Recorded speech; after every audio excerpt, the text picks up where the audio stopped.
Welcome students. आज का जो हमारा टॉपिक है वो है टाइप्स ऑफ फॉल्ट।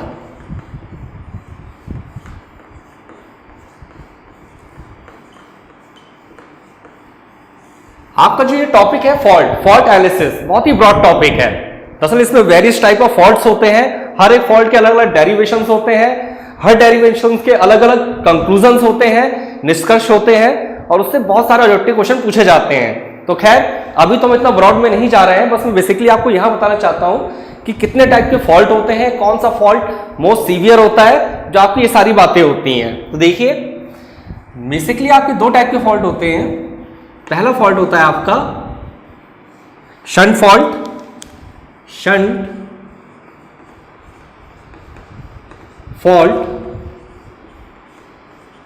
और सेकंड आपका है सीरीज फॉल्ट।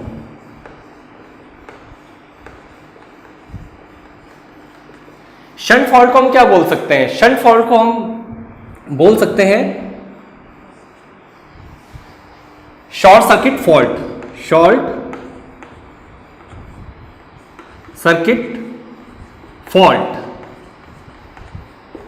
और सीरीज फॉल्ट को हम क्या बोल सकते हैं? ओपन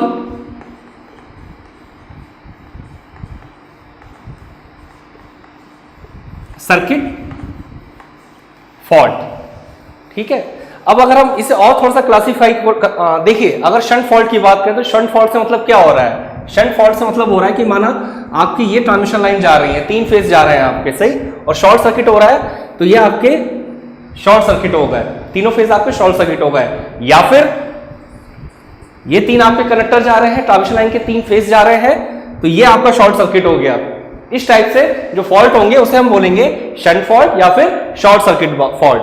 सीरीज फॉल्ट की बात करें तो बेसिकली ये आपके 3 कंडक्टर हैं और ये आपका बीच में ओपन सर्किट हो जाए, ठीक, तो इसे हम बोल देंगे ओपन सर्किट फॉल्ट। थोड़ा सा और क्लासिफिकेशन देखते हैं।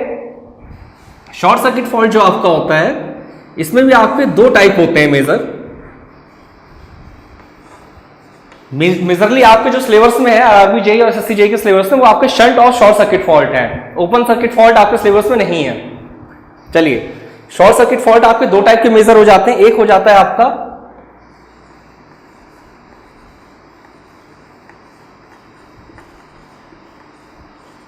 सिमेट्रिकल फॉल्ट और सेकंड हो जाता है आपका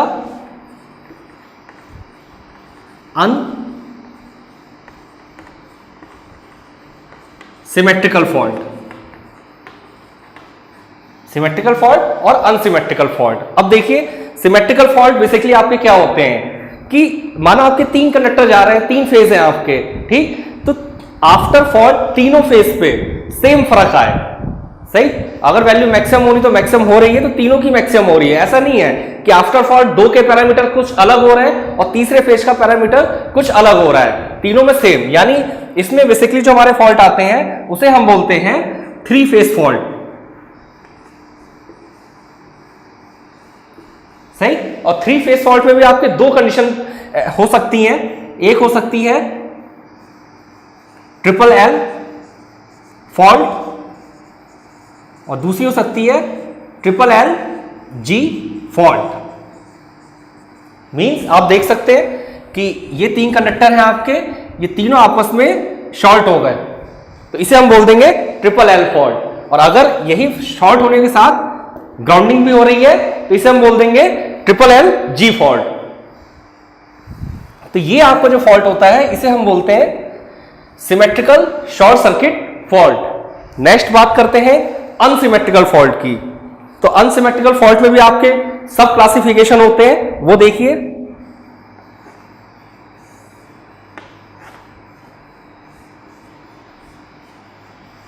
पहला हो गया आपका एलजी फॉल्ट, सेकंड आपका हो गया लाइन टू लाइन फॉल्ट और थर्ड आपका हो गया एलएलजी फॉल्ट। ये 3 आपके अनसिमेट्रिकल फॉल्ट होते हैं, सही। एलजी फॉल्ट आपका क्या होगा कि माना ये आपके 2 कंडक्टर है, वो सॉरी 3 फेज है आपके, तो LG फॉल्ट का मतलब क्या है कि ये आपका ग्राउंड से टच कर गया, लाइन टू ग्राउंड फॉल्ट, तो इसे हम बोल देंगे LG फॉल्ट। अगर मैं बात करूं LL फॉल्ट की, तो LL फॉल्ट आपका क्या होगा, ये माना आपके 3 फेज है, तो आपके कोई भी 2 फेज आपस में शॉर्ट सर्किट हो गए, तो इसे बोलेंगे हम line to line fault. Next है आपका डबल LG फॉल्ट, यानी ये आपके शॉर्ट भी हुए साथ में ग्राउंडिंग वाली कंडीशन भी आ रही है, तो इस केस को क्या बोलेंगे हम, डबल LG फॉल्ट या फिर line to line ground fault. तो ये मैंने आपको इसके क्लासिफिकेशन बताया। थोड़ा सा और देखते हैं, जब शॉर्ट सर्किट, जो आपका ऑब्जेक्टिव क्वेश्चन पूछे जाते हैं उसके पॉइंट ऑफ व्यू से मैं आपको बताने की कोशिश कर रहा हूं। शॉर्ट सर्किट फॉल्ट की बात करते हैं, शॉर्ट सर्किट फॉल्ट में आपकी करंट की वैल्यू मैक्सिमम हो जाएगी और वोल्टेज और फ्रीक्वेंसी आपकी मिनिमम हो जाएगी, यह ऑब्जेक्टिव में पूछा जाता है। और अगर मैं ओपन सर्किट की बात करूं तो ओपन सर्किट के केस में करंट की वैल्यू मिनिमम हो जाएगी और वोल्टेज और फ्रीक्वेंसी की वैल्यू मैक्सिमम हो जाएगी। ये पॉइंट आपको याद रहना चाहिए। अगर हम इसके बात करते हैं कि भैया मोस्ट सीवियर फॉल्ट कौन सा होता है, सही, तो मोस्ट सीवियर फॉल्ट आपका ये होता है, ये चीज आपको याद रहनी चाहिए। इसे हम लिखते हैं मोस्ट सीवियर फॉल्ट। ये आपका जो फॉल्ट होता है ये आपका मोस्ट सीवियर होता है। इसमें आपको जो इंसुलेशंस हो गए या फिर जो प्रोटेक्शन इक्विपमेंट हो गए उनके भी डैमेज होने के चांसेस होते हैं, लेकिन जो हमारा स्विच गियर प्रोटेक्शन अगर सब्जेक्ट हम पढ़ेंगे थोड़ा बहुत, तो स्विच गियर प्रोटेक्शन में ऐसी टेक्निक यूज करी जाती है जिससे हम इस फॉल्ट से बच सकें, लेकिन ये हमारा मोस्ट सीवियर फॉल्ट होता है। LG फॉल्ट की बात करें तो ये हमारा लेस सीवियर फॉल्ट होता है। ये ऑब्जेक्टिव में क्वेश्चन पूछा जाता है इसलिए बता रहा हूं मैं आपको, लेस सीवियर फॉल्ट, तो ये आपका लेस सीवियर फॉल्ट होता है। दूसरा, अब ये ऑब्जेक्टिव क्वेश्चन पूछा जाता है कि भाई सबसे ज्यादा बार कौन सा फॉल्ट होता है, सही, मतलब मैक्सिमम टाइम कौन से फॉल्ट होते हैं, तो जनरली इसे हम बोल देते हैं 70%, कि हमारे जितने भी फॉल्ट होते हैं उसमें 70% फॉल्ट हमारे LG ही फॉल्ट होते हैं। ये बहुत ही कॉमन फॉल्ट है अगर हम फॉल्ट की बात करें। नेक्स्ट 15%, ठीक, नेक्स्ट LG फॉल्ट 10%,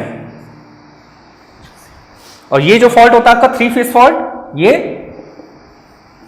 5%, ठीक। अच्छा, मैं फिर से आपको एक बात रिपीट कर रहा हूं कि बिल्कुल ऐसा आपको याद करने की कोई जरूरत नहीं है कि मैंने 70 लिख दिया है तो किसी बुक में 85 लिखा हुआ है या फिर 80 लिखा हुआ है, ये चीज वेरी करेंगी।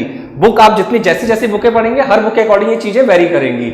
आपको जो मेजर चीज ध्यान रखनी है वो ये चीज ध्यान रखनी है कि आपका मोस्ट सीवियर फॉल्ट ये होता है और लेस सीवियर फॉल्ट ये होता है। अगर आपसे ये पूछा जाए कि भाई सबसे ज्यादा बार कौन सा फॉल्ट होता है, अगर फॉल्ट की बात कर रहे हैं तो LG फॉल्ट होता है। अगर आपसे ये पूछा जाए कि भाई सबसे कम फॉल्ट कौन सा होता है कम बार, तो वो आपका कौन सा होता है, वो आपका 3 फेज फॉल्ट सिर्फ 5% होता है।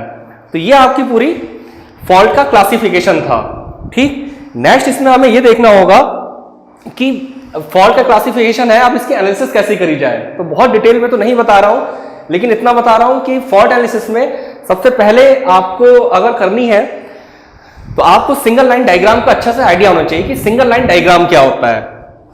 तो थोड़ा सा सिंगल लाइन डायग्राम देखते हैं। बेसिकली होता क्या है कि हमारा जो पावर सिस्टम नेटवर्क होता है वो बहुत ही लेंथी नेटवर्क होता है, ठीक, किलोमीटर में फैला हुआ है। या फिर अगर हम किसी घर की वायरिंग की बात भी करते हैं तो वो भी अच्छी खासी कॉम्प्लिकेटेड होती है। तो हम क्या करते हैं कि अगर हमें ड्राइंग करनी होती है तो हम सिंगल लाइन डायग्राम का यूज करते हैं। सिंगल लाइन डायग्राम में बेसिकली हम करते क्या है, सिंगल लाइन डायग्राम में हम हर एक इक्विपमेंट को उसके एक नोटेशन से या रिप्रेजेंटेशन से रिप्लेस करा देते हैं। जैसे कि चलो मैं एज्यूम कर लूं कि कहीं पे इलेक्ट्रिसिटी का जनरेशन हो रहा है, सही है, तो वहां से जनरेशन हो रहा है, जनरली जनरेशन कितना हो रहा होगा, 11 kV पे हो रहा होगा, या फिर चलो मान लेते हैं 25 kV पे हो रहा होगा, सही। तो उसके बाद वहां से हमें पावर को सप्लाई करना होगा। तो ये चीज हमने अभी पढ़ा था advantage of high voltage transmission में, कि भाई अगर हम लो वोल्टेज पे ट्रांसमिशन करेंगे तो दिक्कत है। क्या दिक्कत है, मैंने क्या बोला था, I²R। अगर मेरे वोल्टेज की वैल्यू लो होगी तो करंट की वैल्यू मेरी मैक्सिमम होगी, तो करंट की वैल्यू अगर मैक्सिमम होगी तो वहां पे जो लॉसेस है आई स्क्वायर आ रहे हैं, यानी आई के भी स्क्वायर में हो रहे हैं, है ना। तो यानी लॉसेस की वैल्यू बहुत ज्यादा होगी, यानी मुझे जो भी ट्रांसमिशन करना है वो ट्रांसमिशन मुझे हाई वोल्टेज की फॉर्म में करना है। तो जहां भी जनरेशन होगा वहां पे मैं क्या करूंगा, पहले मेरा 11 kV या फिर 25 kV पे जनरेशन हुआ, वहां से उससे मैं स्टेप अप करूंगा, स्टेप अप करने के बाद मैं उसे हाई वोल्टेज पे ट्रांसमिट करूंगा।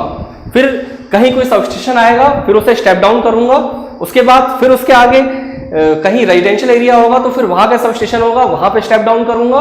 तो ऐसे करके आपका हमें सिंगल लाइन डायग्राम बनाना होता है, ठीक। तो वो बस मैं आपको दिखा रहा हूं।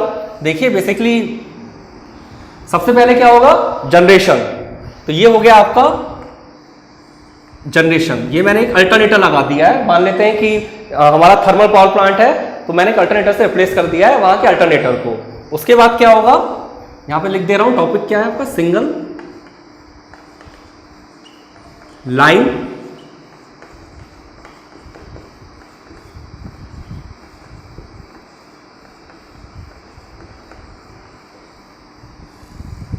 Single line diagram. Single line diagram में पहला हमारा क्या हो गया, अल्टरनेटर। अल्टरनेटर से हमने जनरेशन कराया इलेक्ट्रिसिटी का। उसके बाद ये हमने आगे लगा दिया एक स्टेप अप ट्रांसफार्मर, सही। स्टेप अप ट्रांसफार्मर लगाया, पोटेंशियल को हमने अप करा। नेक्स्ट हमने इसे आगे सप्लाई कर दिया। नेक्स्ट सब स्टेशन पे हमने क्या करा, स्टेप डाउन ट्रांसफार्मर लगाया। ये मैंने लगा दिया स्टेप डाउन ट्रांसफार्मर। और यहां पे क्या था मेरा, लोड। इसे मैंने बोल दिया लोड ए, और इसे मैंने बोल दिया load B. Load A, load B, यहां पे लिख दे रहा हूं कि भाई चलिए ये आपका क्या है, ये है अल्टरनेटर।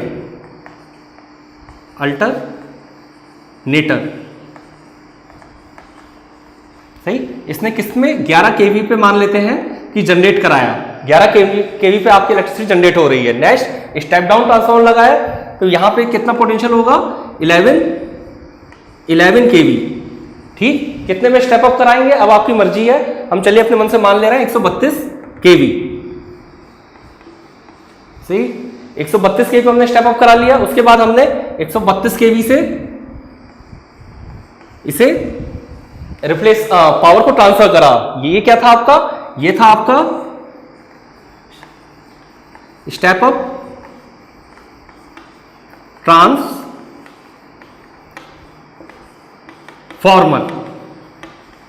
सही। उसके बाद ये क्या है आपका, ये है आपकी ट्रांसमिशन लाइन,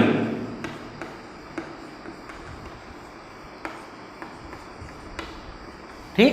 नेक्स्ट आपका फिर एक ट्रांसफार्मर आ गया। अब आपको क्या करना है, स्टेप डाउन करना है। स्टेप डाउन करना है तो यहां के हाई वोल्टेज साइड पे आपका क्या आएगा, 132 kV। उसे फिर से स्टेप डाउन कर लिया हमने 11 kV। तो ये क्या है आपका स्टेप डाउन ट्रांसफार्मर।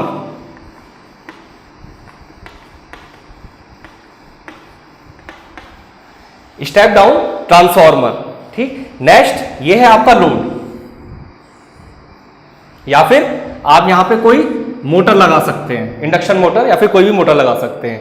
तो ये आपका सिंगल लाइन डायग्राम है, मतलब किसी कॉम्प्लेक्स पावर सिस्टम नेटवर्क को एक सिंप्लीफाइड तरीके से शो करने के तरीके को हम सिंगल लाइन डायग्राम बोलते हैं। सिंगल लाइन डायग्राम में हम क्या करते हैं, हर एक इक्विपमेंट को उसके एक रिप्रेजेंटेटिव नोटेशन से रिप्लेस कर देते हैं। यहां पे सिंपल अल्टरनेटर, जनरेशन हुआ, स्टेप अप हुआ, ट्रांसमिशन हुआ, फिर स्टेप डाउन हुआ, फिर यूटिलाइजेशन एंड पे पावर सप्लाई हो गई, सही। अगर इसे और डिटेल में देखते हैं तो आपका जो ट्रांसमिशन होता है वो भी आपका प्राइमरी ट्रांसमिशन होता है, सेकेंडरी ट्रांसमिशन होता है। डिस्ट्रीब्यूशन की बात करें तो वो भी आपका प्राइमरी डिस्ट्रीब्यूशन होता है, सेकेंडरी डिस्ट्रीब्यूशन होता है, सही। क्योंकि बहुत सारे लोड हमारे ऐसे होते हैं जिसे हम डायरेक्ट, जैसे आप मान लीजिए कि आप किसी पर्टिकुलर सिटी में रहते हैं, सिटी की बात कर लेते हैं कि बरेली सिटी की बात कर लेते हैं, तो बरेली सिटी में हम दो टाइप के लोड को डिफरेंशिएट कर सकते हैं। एक तो रेजिडेंशियल लोड हो गया, वो हर घर का थोड़ा थोड़ा छोटा लोड हो गया, या फिर दूसरा एक कोई बड़ा सा मॉल, फिनिक्स मॉल बना हुआ है, तो वहां के लोड की वैल्यू बहुत ज्यादा है। तो जहां पे ज्यादा लोड की वैल्यू आ रही है आपकी, तो वहां पे, और जहां पे अनइंटरप्टेड सप्लाई चाहिए वहां पे हम क्या करते हैं, डायरेक्टली फीडर खींच देते हैं हम बड़े वाले लोड पे, लार्ज लोड पे, सब स्टेशन से डायरेक्ट, सही। और जो और हमारा रेजिडेंशियल लोड है उसके लिए रेजिडेंशियल में एक सब स्टेशन बना होगा छोटा सा, वहां पे पहले पावर सप्लाई करेंगे और फिर वहां से डिस्ट्रीब्यूशन होगा। तो primary transmission, secondary transmission, primary distribution, secondary distribution, इस तरीके से हमारी पावर सप्लाई होती है। तो ये मैंने आपको थोड़ा सा आइडिया दिया सिंगल लाइन डायग्राम का। बेसिकली फॉल्ट एनालिसिस में क्या होता है कि कोई भी न्यूमेरिकल जो आपको सॉल्व करना होता है, उस न्यूमेरिकल को सॉल्व करने में जो आपका पहला स्टेप होगा वो होगा सिंगल लाइन डायग्राम। आपकी पूरी न्यूमेरिकल की लैंग्वेज लिखी होगी और आपको उस न्यूमेरिकल की लैंग्वेज के अकॉर्डिंग सबसे पहला स्टेप सिंगल लाइन डायग्राम बनाना होगा। तो ये आपको सिंगल लाइन डायग्राम का आइडिया हो गया होगा। नेक्स्ट देख लेते हैं per unit system. Per unit system भी आपका इंपॉर्टेंट है। पर यूनिट सिस्टम की अगर हम बात करते हैं तो देखिए, पर यूनिट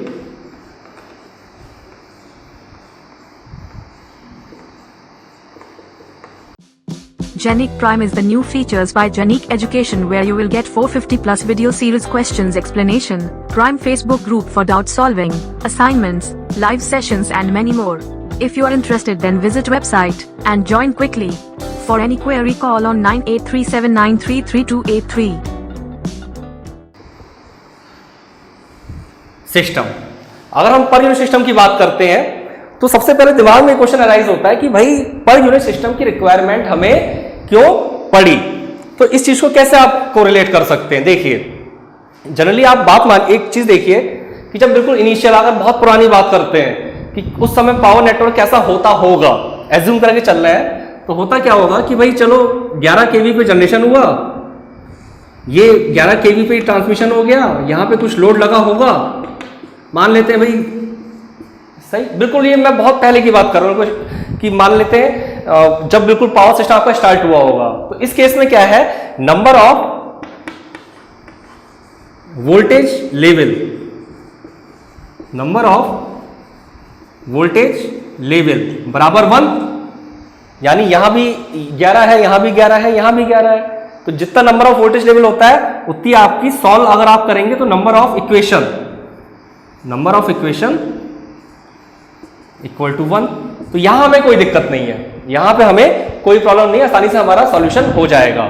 लेकिन अगर हम रियल पावर सिस्टम नेटवर्क की बात करें तो रियल पावर सिस्टम नेटवर्क में जनरेशन कितने वोल्टेज पे हो रहा है, प्राइमरी ट्रांसमिशन कितने वोल्टेज पे हो रहा है, सेकेंडरी ट्रांसमिशन कितने वोल्टेज पे हो रहा है, प्राइमरी डिस्ट्रीब्यूशन कितने वोल्टेज पे हो रहा है, सेकेंडरी डिस्ट्रीब्यूशन कितने वोल्टेज पे हो रहा है, और कहीं पर्टिकुलर ट्रांसमिशन से दूसरी लाइन निकल गई है आपकी, कहीं स्टेप अप ट्रांसफार्मर है, स्टेप डाउन ट्रांसफार्मर है, तो आपके पास जो नंबर ऑफ वोल्टेजेस लेवल होते हैं वो बहुत ज्यादा हो जाते हैं।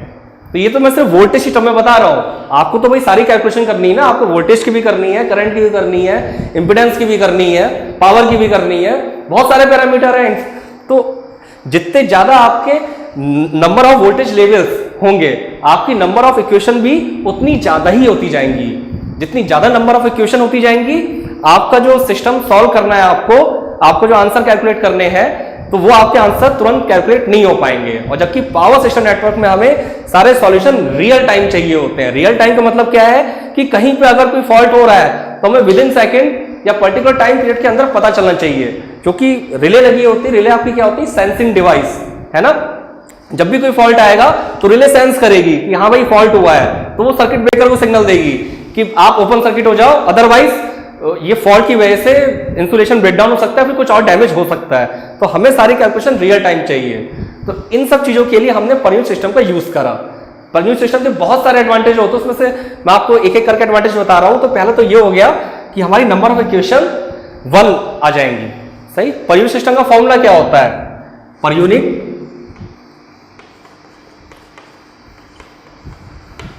यूनिट का फॉर्मूला होता है आपका actual quantity upon base quantity.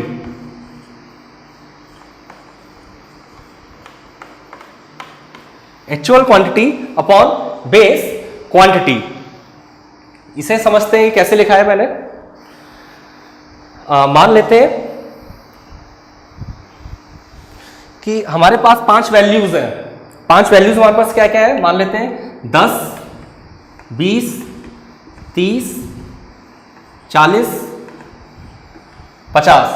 सही, ये हमारी क्या है, ये है हमारी एक्चुअल क्वांटिटी। सही है, मैं बेस क्वांटिटी अपने मन से एज्यूम करूंगा। मैंने मान लिया कि भाई बेस क्वांटिटी मेरी क्या है, बेस क्वांटिटी है मेरी 50। ठीक, तो मुझे अगर पर यूनिट क्वांटिटी कैलकुलेट करनी है तो पर यूनिट क्वांटिटी मेरी क्या होगी, 10/50, 20/50, 30/50, 40/50 और 50/50। ये मेरी पर यूनिट क्वांटिटीज होंगी। तो अब मुझे एनालिसिस करने में आसानी होगी। जैसे अगर हम बात कर लेते हैं कि अभी आईपीएल आपका चल रहा था, तो आईपीएल में क्या है, अभी जो फाइनल हुआ था किसके बीच में हुआ था, मुंबई इंडियंस और सीएसके। ठीक है, मुंबई इंडियन का कैप्टन कौन था भाई, रोहित शर्मा, रोहित। सीएसके कैप्टन कौन था, धोनी। तो ये रोहित शर्मा एक प्लेयर हो गया, तो ऐसे करके 1 2 3 4 अप टू 11 प्लेयर हो गए आपके मुंबई इंडियंस के। ऐसे ही 1 2 3 ऐसे 11 प्लेयर हो गए आपके सीएसके के। यानी टोटल कितने प्लेयर हुए, टोटल प्लेयर हुए आपके, टोटल प्लेयर हो गए 22। टोटल प्लेयर आपके हो गए 22। यानी अगर आपको एनालिसिस करना है तो आप क्या करेंगे, आपको नंबर ऑफ इक्वेशन कितनी रिक्वायर्ड होंगी, नंबर ऑफ इक्वेशन आपको 22 रिक्वायर्ड होंगी। सही, अगर हमसे रन की बात कर रहे हैं कि मान लेते हैं रोहित ने कुछ रन बनाए, रोहित के अलावा जो और प्लेयर हैं उन्होंने कुछ रन बनाए, ऐसे ही धोनी ने कुछ रन बनाए, सबने कुछ ना कुछ रन बनाए, तो 11 अलग अलग रन इनके हो गए, 11 अलग अलग रन इनके हो गए, तो 22 प्लेयर है तो 22 अलग अलग रन हो गए। तो यानी नंबर ऑफ इक्वेशन 22 हो गई। और हमने क्या करा कि जनरली जिस 22 खिलाड़ियों में जिसने सबसे ज्यादा रन बनाए होंगे उसे हम मान लेंगे बेस क्वांटिटी। सही, और जो सबकी एक्चुअल रन होंगे तो actual run upon base run से डिवाइड कर देंगे, तो आपकी सारी एनालिसिस एक इक्वेशन से हो जाएगी। तो इसलिए हम पर यूनिट सिस्टम का यूज करते हैं। और भी पर यूनिट सिस्टम के बहुत सारे एडवांटेज होते हैं, जैसे कि पर यूनिट सिस्टम जो होता है ये आपका मीनिंगफुल इंफॉर्मेशन देता है। ये तो मैंने थोड़ा आपको नॉन टेक्निकल एग्जांपल से समझाने की कोशिश करी थी। अगर टेक्निकल एग्जांपल की बात करें तो एक एडवांटेज आपका हो गया मीनिंग फुल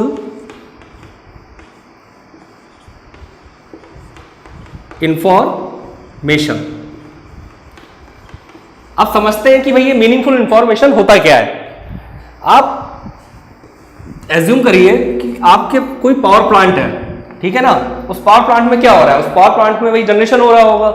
जनरेशन हम मान लेते हैं कि चलो भाई 5 मेगावाट पे हो रहा है, जनरेशन आपका 5 मेगावाट पे हो रहा है, ये हमने बोल दिया। तो अब इस 5 मेगावाट को बोलने से हमें ये नहीं पता चलेगा कि ये आपका रेटेड पावर पे डिलीवर कर रहा है पावर, रेटेड पावर, या फिर ओवरलोडेड, या फिर अंडरलोडेड।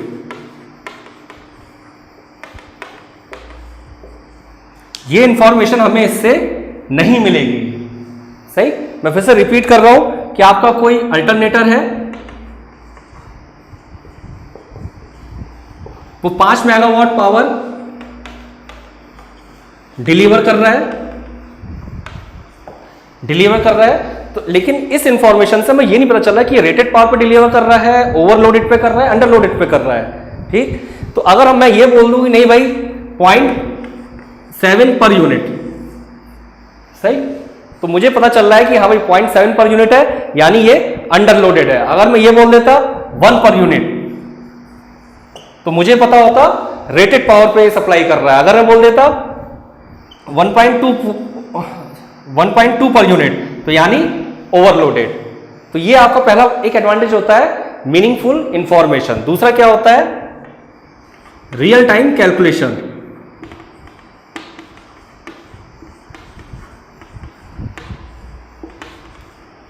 या फिर रियल टाइम कैलकुलेशन से मतलब क्या होता है कि calculation time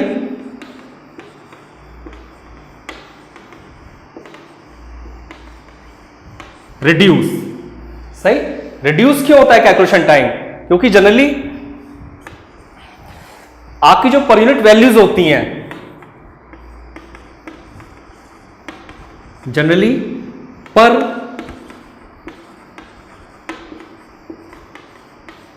unit values less than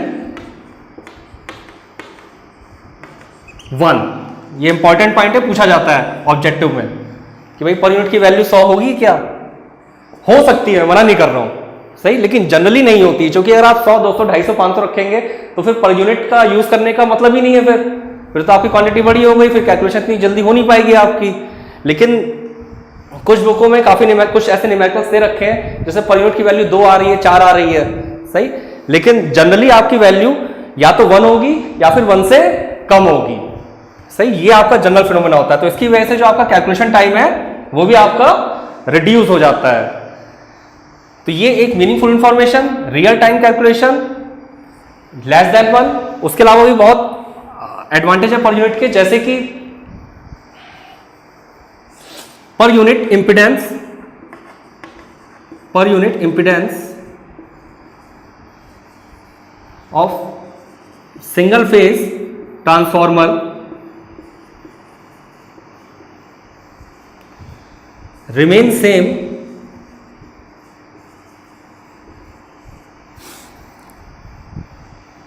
on both side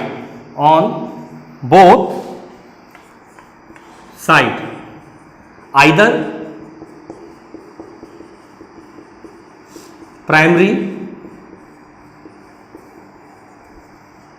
or secondary। देखिए जनरली आपने जब मशीन पढ़ी होगी तो उसमें क्या है कि जो ट्रांसफार्मर होता है, ट्रांसफार्मर में क्या है, ये आपका हमारा ट्रांसफार्मर है, ठीक, इसकी एक प्राइमरी साइड हो गई, एक सेकेंडरी साइड हो गई, या फिर हम ये बोल सकते हैं लो वोल्टेज साइड हो गई या फिर एक हाई वोल्टेज साइड हो गई। तो उसमें क्या होता है कि आपको refer to primary, refer to secondary करके कैलकुलेशन करनी पड़ती है, लेकिन पर यूनिट में ऐसा कुछ चक्कर नहीं है। मैं सीधे बोल सकता हूं जेड पर यूनिट एलवी बराबर Z per unit HV, where LV stands for low voltage and HV stands for high voltage। तो यहां पे हमारा कैलकुलेशन टाइम फिर से रिड्यूस हो जाता है। ऐसे ही अगर मैं 3 फेज ट्रांसफॉर्मर की बात करूं तो उसमें हमें करेक्शन नहीं देखने पड़ेंगे, स्टार है, डेल्टा है, क्या है, हमारा इंपेडेंस की वैल्यू सेम आएगी। तो ऐसी पर यूनिट के बहुत सारे एडवांटेजेस होते हैं। तो और ये आपके जो एडवांटेजेस हैं ये आपके मोस्ट इंपॉर्टेंट एडवांटेजेस हैं। तो फॉल्ट एनालिसिस तो खैर बहुत लंबा टॉपिक है, मैंने आपको टाइप्स ऑफ फॉल्ट बताया, उसके बाद मैंने आपको पर यूनिट सिस्टम बताया। तो इस लेक्चर में इतना है और आपको सब समझ में आ गया होगा। ये सारी जो चीजें बताई ऑब्जेक्टिव पॉइंट ऑफ व्यू से बताई हैं कि कौन सा फॉल्ट सीवियर है, कौन सा लेस सीवियर है, या फिर पर यूनिट की वैल्यू 1 से कम रखनी है, या फिर आपका ऑब्जेक्टिव क्वेश्चन ऐसा आ सकता है कि प्राइमरी साइड में जेड पर यूनिट बराबर जेड पर यूनिट HV, इस टाइप के सिंपल ऑब्जेक्टिव क्वेश्चन आपके पूछे जाते हैं। Thank you.